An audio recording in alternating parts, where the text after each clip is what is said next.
எல்லோருக்கும் வணக்கம். இந்த டிவிக்கு மேலே தப்பு சொல்கிறது தயவுசெய்து எல்லாம் நிப்பாட்டுங்க.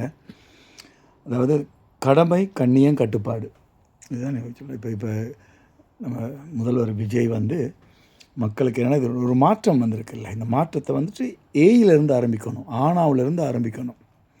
இப்போ அதுக்காகத்தான் என்னென்னா அவர் சொன்ன வார்த்தையில் தப்பக்கூடாது. அதனால் இப்போ பவர் கட் வருதுன்னு சொன்னால் உங்களுக்கு நீங்கள் கட்டுப்பாடு இருக்கணும் என்றதுக்கு இப்போ நீங்கள் கட்டுப்பாடாக இருந்தால் தான் அந்த 500 யூனிட் நீங்கள் யூஸ் பண்ணிட்டீங்கன்னு தான் உங்களுக்கு 200 யூனிட் ஃப்ரீயாக கிடைக்காது.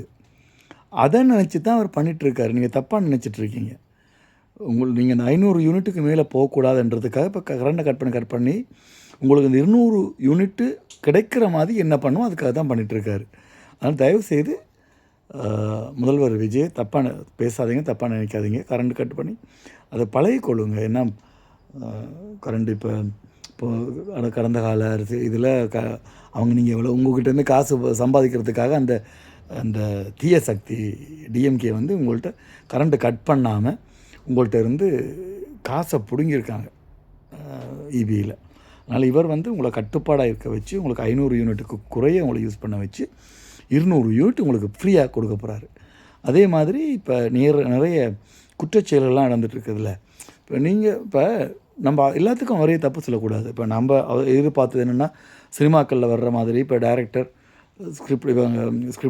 ஸ்கிரிப்ட் இதெல்லாம் எழுதி டைரக்ட் பண்ணி ஒரு படம் திரையில் 3 மணி நேரம் பார்க்குறீங்கன்னா அது மாதிரி விஜய் ஓடி நிற்பார் எங்கே ஒரு குற்றச்செயல் நடந்தாலும் எதிர்பார்த்து நான் ஒரு ஓட் பண்ணேன்.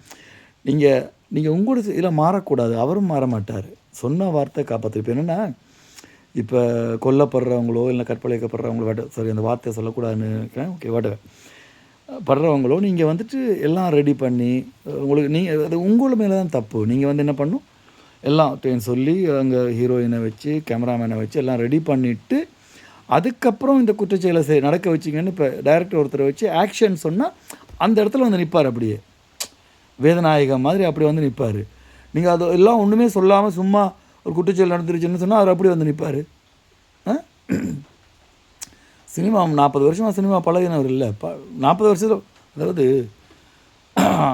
5 வளையாது 50 வளையுமான்னுவாங்க. 40 வருஷமாக பழகினது உடனே எப்படி மாற்ற முடியும்? அதனால் கொஞ்சம் வெயிட் பண்ணுங்கள், எல்லாம் நடக்கும். பட் நீங்களும் கரெக்டாக புரிஞ்சுக்கிட்டு நீங்களும் கரெக்டாக பண்ணுங்கள். சரியா? இனி ஏதாவது நடக்குதுன்னு கொலை பண்ணுறேன்னா கேமராமேன் டைரக்டர்லாம் ஒரு ஹீரோயின் எல்லாம் ரெடி பண்ணிவிட்டு அதுக்கப்புறம் செய்யுங்க. அப்போ டக்குன்னு நிற்பார். சரியா? நன்றி.